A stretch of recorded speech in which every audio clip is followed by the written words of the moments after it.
So ఇవాళ సెషన్లో మనం చూడబోయే టాపిక్ ఏంటంటే హార్డ్వేర్లో ఐడెంటిఫైయింగ్ ది సిస్టమ్ కాన్ఫిగరేషన్. అంటే ఇది చాలా చాలా ఇంపార్టెంట్ కాన్సెప్ట్ అమ్మా. బేసిక్ కాన్సెప్ట్ అయినా కూడా the very first thing what and hardware technician or IT engineer have to do అనేది ఇది బేసిక్ థింగ్ అనమాట.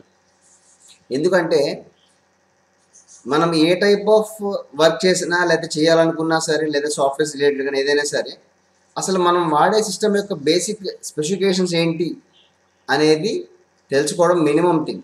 మీరు సిస్టమ్ స్లో అయిందనే ఇష్యూ చూడండి, లేదా ఏదైనా సాఫ్ట్వేర్ ఇన్స్టాల్ చేయాలన్నా ట్రై చేయండి, ఏది చేసినా సరే మినిమం ముందు మనం ఏం తెలుసుకోవాలంటే ఆ డివైస్ యొక్క స్పెసిఫికేషన్స్ ఏంటి, దాని యొక్క కాన్ఫిగరేషన్ ఏంటో తెలుసుకోవాలి. అప్పుడు మనం ఏది వర్క్ చేసినా సరే దేనివల్ల ఇంపాక్ట్ చూపిస్తుంది అనేది మనకు ఒక ఐడియా వస్తుంది, రైట్? సో ఒకసారి డిఫరెంట్ మెథడ్స్ ఎలా ఉన్నాయి కాన్ఫిగరేషన్ చూడడానికి అండ్ ఏం పద్ధతులు ఎలా చూస్తాం అనేది ఒకసారి చూద్దాం. అండ్ నోట్స్ కూడా దగ్గర పెట్టుకోండి, మెటీరియల్ ఓపెన్ చేసి దగ్గర పెట్టుకోండి, నోట్స్ కూడా దగ్గర పెట్టుకొని మీకు నచ్చిన విధంగా మీకు ఓన్గా ఎలా అయితే అర్థమైందో ఆ విధంగా రాసుకోవడానికి ట్రై చేయండి. నోట్స్ చాలా ఇంపార్టెంట్ అమ్మ మనకు, రైట్? చూడండి. So as an IT hardware technician or an engineer the very most important thing is to know the system configuration గురించి తెలుసుకోవాలన్నారు. సో కాన్ఫిగరేషన్ అంటే ఏమనుకున్నాము అంటే nothing but list of components or parts which are used to build a PC, right? చూడండి ఒకసారి. అయితే ఏం వస్తాయంటే దాంట్లో కాన్ఫిగరేషన్ అంటే మనం చూడాల్సింది ప్రాసెసర్.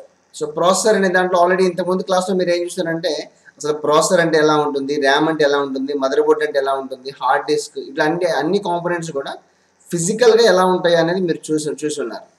సో ఇప్పుడు వాటి మీద మీరు ఆల్రెడీ ఇన్ఫర్మేషన్ కొంత చదివి ఉంటారు కదా, అవి ఉపయోగిస్తూ అంటే అవి ఫిజికల్గా మనకి బయట అవైలబుల్ ఉంటే చూడొచ్చు. కానీ ఆల్రెడీ బిల్డ్ అయిన కంప్యూటర్లో మళ్ళీ ఆ పార్ట్స్ అన్నింటి చూడాలంటే ఎట్లా అవ్వదు కదా. సో అందుకని మనం సాఫ్ట్వేర్ రిలేటెడ్ సిస్టమ్ ఆన్ చేసిన తర్వాత వాటిని ఎట్లా చూడొచ్చు అనేది ఈ టాపిక్ అనమాట. ఓకే. సో ప్రాసెసర్ అనే దానికి వస్తే కనుక దాని బ్రాండ్ ఏంటి, మోడల్ ఏంటి, స్పీడ్స్ ఎలా ఉన్నాయి ఇవన్నీ కూడా చూస్తుంటాం. అలాగే ర్యామ్ కూడా ఈ పక్కన ఇచ్చారు చూడండి ఇట్లా.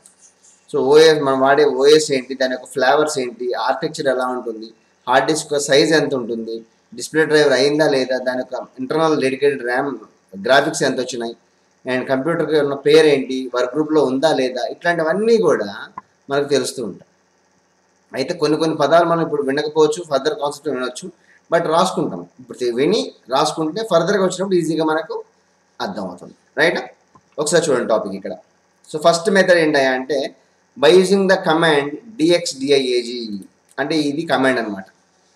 సో dxdiag అనే కమాండ్ యూజ్ చేసి మనము సిస్టమ్ కాన్ఫిగరేషన్ ఎలాగో చూడొచ్చు అంట. ఒకసారి చూద్దాం ఎట్లాగా. చూడండి, మీకు మెటీరియల్ కూడా చాలా క్రిస్టల్ క్లియర్ ఇచ్చాము. అండ్ మీకు ఎలా అయితే ఆ స్టెప్ ఉందో మీరు ప్రాక్టీస్ చేసేటప్పుడు కూడా ఒక్కొక్క పాయింట్ చదువుతూ దాన్ని ప్రాక్టీస్ చేస్తూ క్లియర్గా అర్థం అవ్వని టిక్ మార్క్స్ అనేవి పెట్టుకుంటూ ఉంటే, చిన్నగా పెట్టండి టిక్ మార్క్స్, పెద్దగా అక్కర్లేదు. అప్పుడు మీకు ఎంతవరకు మీరు పర్ఫెక్ట్ ఉన్నారో తెలుస్తుంది మీకు కూడా. సో విండోస్ ఆర్ ప్రెస్ చేయమన్నాము, ప్రెస్ చేసాము. నెక్స్ట్ దాంట్లో dxdiag అని టైప్ చేయమన్నారు. సో dxdiag అని ఇచ్చి ఎంటర్ అన్నాం. ఆటోమేటిక్గా నాకు ఒక చిన్న విండో ఓపెన్ అవుతుంది చూడండి, ఈ విండో. దీన్ని డైరెక్ట్ఎక్స్ డయాగ్నోస్టిక్ టూల్ అంటాం. దీంట్లో మీరు అబ్జర్వ్ చేస్తే చూడండి ఏం వస్తున్నాయో. సో డేట్ అండ్ టైం వచ్చింది, కంప్యూటర్ నేమ్ ఏంటో వచ్చింది. మనం పైన చూసిన స్పెసిఫికేషన్స్లో వన్ ఆఫ్ ది పాయింటే కదా అది కంప్యూటర్ నేమ్ అనేది. నెక్స్ట్ ఆపరేటింగ్ సిస్టమ్, ఓఎస్ ఏం వాడుతున్నామనే చూడాలి. విండోస్ 7 అది ఓఎస్. దాని పక్కన ఉండే అల్టిమేట్ అని, హోమ్ అని, బేసిక్ అని, ప్రొఫెషనల్ అని, ఇట్లాంటివి ఏవైతే ఉన్నాయో అవన్నీ కూడా మనకు ఏమవుతాయంటే నథింగ్ బట్ ఫ్లేవర్స్ అవుతూ ఉంటాయి, ఎడిషన్స్ అవుతూ ఉంటాయి అన్నమాట. Okay. And next 64 bit 32 bit అని ఉన్నాయి కదా. సో 64 బిట్ 32 బిట్ అనేవి ఏమవుతాయంటే మనకు ఆర్కిటెక్చర్ అంటాం. ఓకే.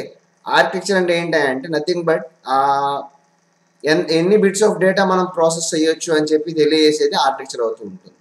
అంటే 32 బిట్సే మనకు ప్రాసెస్ అవుతుందా లేదా 64 బిట్ ప్రాసెస్ చేయగలుగుతుందా అనేది మనం దీని ద్వారా యూజ్ చేయడానికి ఛాన్స్ ఉంటుంది. అది బేస్డ్ ఉన్న ప్రాసెసర్ బట్టి కూడా సపోర్ట్ ఇస్తూ ఉంటుంది మనకు. అండ్ దాని బ్రాకెట్స్ ఏదైతే ఉందో దాని వర్షన్ అంట, ఓఎస్ యొక్క వర్షన్ ఎంత అనేది అది చెప్తూ ఉంటుంది అనమాట. Next system model. సో ఇది జనరల్గా ఏంటంటే మనకి ల్యాప్టాప్స్లో ఎక్కువ చూస్తుంటాము. ఇది డెల్ కంపెనీ ఇన్స్పిరాన్ 5559 అనేది మోడల్ అవుతుంది. ఓకే. అండ్ నెక్స్ట్ మనకి చూడాల్సింది అంటే ప్రాసెసర్ తెలుసుకోవాలి. సో ప్రాసెసర్ అనేది ఏంటంటే ఇక్కడ చూడండి, ఇంటెల్ కోర్ i3. ఇంటెల్ అనేది బ్రాండ్, కోర్ i3 అనేది మోడల్. దాని లోపల పక్కన ఏదో నెంబర్ ఇచ్చారు. ఏ నెంబర్ అయితే ఇచ్చారో స్టార్టింగ్ నెంబర్ ఏదైతే ఉందో అది ఆ జనరేషన్ చెప్తుంది మనకు. అంటే నాకు 6100 ఉంది కాబట్టి అదేంటంటే 6th జనరేషన్ అనమాట. సమ్ 4th స్టార్ట్ అయింది అనుకోండి, 4th జనరేషన్. అట్లా మనం జనరేషన్ని దాన్ని బట్టి చెబుతూ ఉంటాం. అండ్ దాని పక్కన ఏదైతే మనకి ఈ 2.3 అని ఇట్లా ఇచ్చారో ఇక్కడ చూడండి, నాకు 4 CPUs అన్నాడు. అంటే మనం బయట టెక్నాలజీ వింటూ ఉంటాం, ఆక్టా కోర్, క్వాడ్ కోర్ అని చెప్పేసి, డ్యూయల్ కోర్ అని. డ్యూయల్ కోర్ అంటే 2, క్వాడ్ కోర్ అంటే 4, ఆక్టా కోర్ అంటే 8. అంటే నెంబర్ ఆఫ్ ప్రాసెస్ ఎక్కువ అయ్యే కొద్ది ఏమవుతుంది అంటే మనకు పెర్ఫార్మెన్స్ అనేది పెరుగుతుంటుంది, స్పీడ్ పెరుగుతుంటుంది, నెంబర్ ఆఫ్ వర్కర్స్ పెరిగినట్టే అనమాట మనకు. సో ఇక్కడ చూడండి 2.3 అంటే 4 CPUsలో మనకు 2.3 GHz, 2.3 GHz 4 కూడా 2.3 GHz స్పీడ్తోనే మనకు వర్క్ అవుతూ ఉంటాయి. అండ్ నెక్స్ట్ అక్కడితో ప్రాసెసర్ గురించి అయిపోయింది. నెక్స్ట్ ర్యామ్, 4 GB ర్యామ్ అనమాట మనకి. ఓకేనా. అండ్ నెక్స్ట్ 4 GB ర్యామ్లో మనకి ఏంటంటే 4096 అంటే 1024 × 4 4096 ర్యామ్ వస్తూ ఉంటుంది మనకు, రైటా. సో ఈ విధంగా చెక్ చేయడానికి ఛాన్స్ ఉంటుంది. అండ్ డిస్ప్లేలోకి వెళ్తే మళ్ళీ మనకు ఇంటెల్ హెచ్డి గ్రాఫిక్స్ అని ఉంటుంది. సో ఇక్కడ ఈ డిస్ప్లే అనే ట్యాబ్లో మనకి ఏంటంటే కంప్లీట్గా డిస్ప్లే అంటే గ్రాఫిక్స్ గురించి కానీ, లేదా డెడికేటెడ్ కొన్ని మదర్ బోర్డ్స్కి ఏమవుతాయంటే డెడికేటెడ్ గ్రాఫిక్స్ అని వస్తూ ఉంటాయి. సో డెడికేటెడ్ గ్రాఫిక్స్లో దాని యొక్క మెమరీని చూపిస్తూ ఉంటుంది. అంటే 512 MB ర్యామ్, లేదంటే 1 GB లేదా 2 GB అట్లా వస్తూ ఉంటాయి. అందుకని చెప్పి మనం ఏం చేస్తాము అంటే ఇక్కడ మనం ఎంత గ్రాఫిక్స్ వచ్చిందని చూడడానికి ఛాన్స్ ఉంది. అండ్ ఇంకొకటి చూడండి, లాస్ట్లో DDR మన డ్రైవర్ మోడల్ అని ఉంది ఒకటి, WDDM అంటాం. అంటే వీటి గురించి మనం ఫర్దర్గా వస్తాయి, కంగారు పడగల వాటి గురించి. సో మదర్ బోర్డ్స్, ప్రాసెస్ అనే కాన్సెప్ట్ మనం చూస్తూ ఉంటాం వాటిని. అంటే డిస్ప్లే డ్రైవర్ యొక్క వర్షన్ ఎంత అని అడిగినప్పుడు మనం ఇది చెప్పొచ్చు, 11 అనమాట ఇట్లా. ఓకే. అండ్ వీటితో పాటు ఇప్పుడు మనకు ఎంతవరకు కవర్ అయినాయి వీటిలో చూడండి, పైన చెప్పిన స్పెసిఫికేషన్స్ పాయింట్స్లో ఏం కవర్ అయినాయి అంటే ప్రాసెసర్, ర్యామ్, ఓఎస్ వర్షన్ ఏంటో వచ్చింది, డిస్ప్లే డ్రైవర్ ఏంటో వచ్చింది, కంప్యూటర్ నేమ్ వచ్చింది.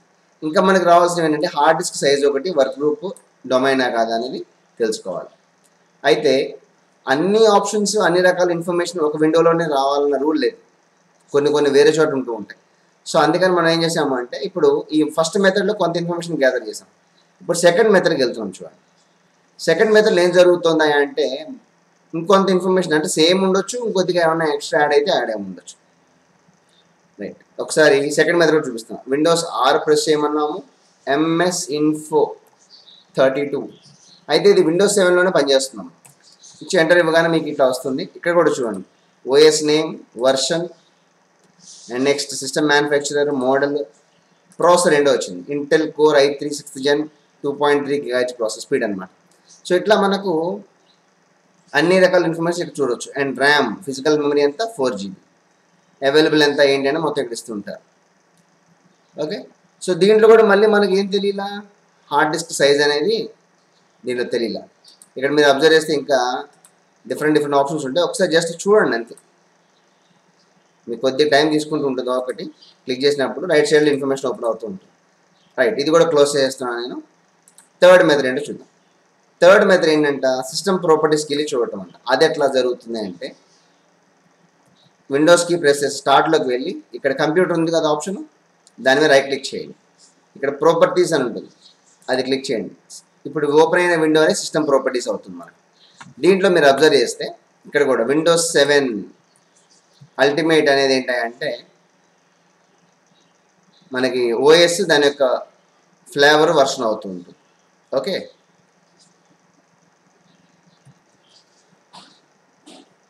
సో ఇక్కడ విండోస్ 7 అనేది ఓఎస్, అల్టిమేట్ అనేది ఏమో ఫ్లేవర్ అవుతుంది. అండ్ నెక్స్ట్ ఈ మధ్యలో చూడండి, ఇక్కడ ప్రాసెసర్ వచ్చి Intel core i3 6th Gen 2.3. Same ఇంతకుముందు చూసిన విండోస్లో ఇన్ఫర్మేషనే రిపీట్ అవుతున్నాము. అయితే కొత్తగా మనకు కావాల్సిన పాయింట్స్ ఏమైనా ఉన్నాయా లేదా అనేది మాత్రమే మనం చూసుకోవాల్సి వస్తుంటుంది. ఓకేనా. సో వీటిలో మీరు అబ్జర్వ్ చేస్తే సిస్టమ్ టైప్ కూడా, ఆర్కిటెక్చర్ కూడా 64-bit ఉంది. Okay. And next RAM 4 GB, 64-bit operating system.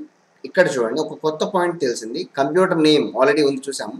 Work group అనేది ఇప్పుడు దాకా మనకు కనిపించలేదు, కానీ ఇప్పుడు వర్క్ గ్రూప్ కనిపిస్తోంది. సో వర్క్ గ్రూప్ నేమ్ వచ్చి వర్క్ గ్రూప్ అనే ఉంది డిఫాల్ట్. ఓకే, అంటే మనం అనుకున్న పాయింట్స్లో మ్యాక్సిమం పాయింట్స్ కవర్ అయినాయి చూడండి. Processor, RAM, OS version architecture, display driver, computer name work group అయిపోయింది. ఒక హార్డ్ డిస్క్ సైజ్ అనేది మాత్రమే మనం ఇప్పుడు చూడాలి. అయితే ఈ హార్డ్ డిస్క్ సైజ్కి కొద్దిగా ఒక ఎక్స్ట్రా కమాండ్ ఒకటి యూజ్ చేస్తున్నాము, జాగ్రత్తగా నోట్ చేసుకోండి. వాటి గురించి ఫర్దర్గా మనకి ఇంకా డీప్గా వస్తుంది. ఆ కమాండ్ ఏంటంటే విండోస్ ఆర్ ప్రెస్ చేస్తే ఇక్కడ DISKMGMT .MSC అంటాం, డిస్క్ మేనేజ్మెంట్ .MSC అంటాం.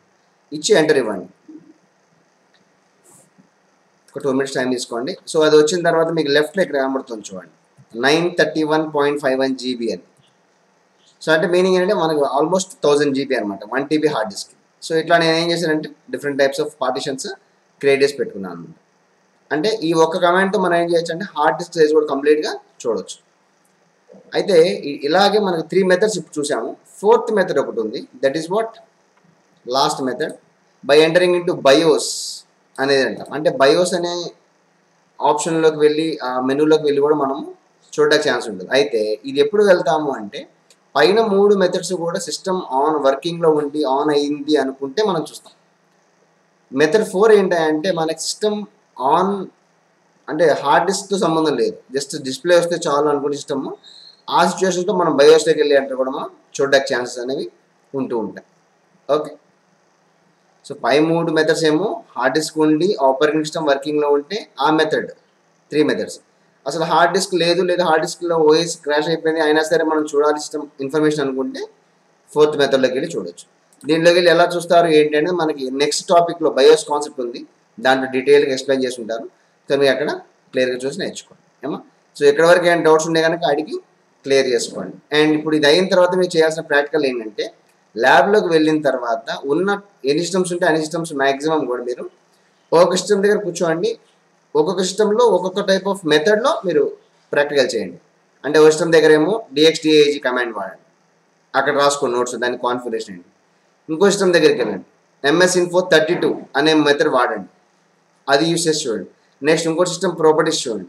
ఇట్లా డిఫరెంట్ మెథడ్స్ అన్నీ కూడా చూసుకుంటూ చేస్తూ ఉండండి. ఓకేనా? అండ్ డౌట్స్ ఉండగా ఒకసారి అడిగి క్లియర్ చేసుకోండి.